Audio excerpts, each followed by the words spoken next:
सखी का हो सखी? एक ठे बात बताई बहनी। बतावा। सुना। सुनावा। अरे जब हमारा हली सखी अरे लइका हो नदनवा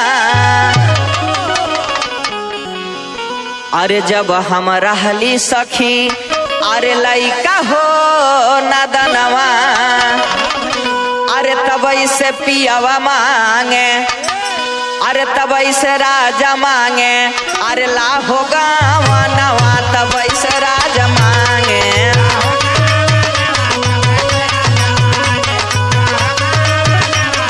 हो तब से राजा मांगे हे तब से राजा मांगे तब से राजा मांगे लाहो गावनवा तब से राजा मांगे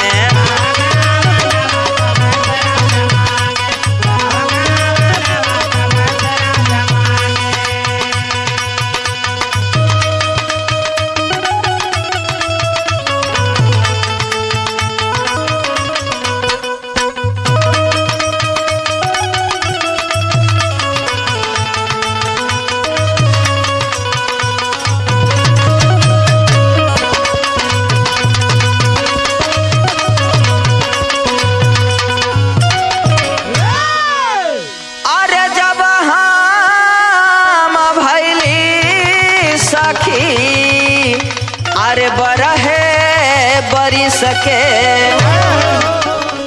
अरे जब हम भैली सखी अरे बरहे बरी सके अरे तब से पियावा छाए अरे तब से राजा छाए अरे लाहो मधुबनवा तब से राजा छाए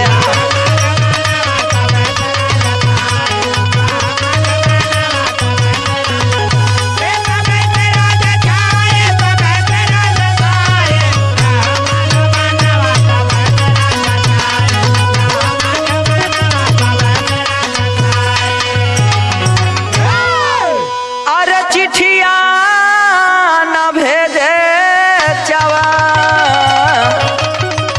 पतिया न भेजे अरे चिट्ठिया न भेजे चवा पतिया न भेजे अरे किली खिली भेजे अरे किली खिली भेजे अरे ना हो भी होगा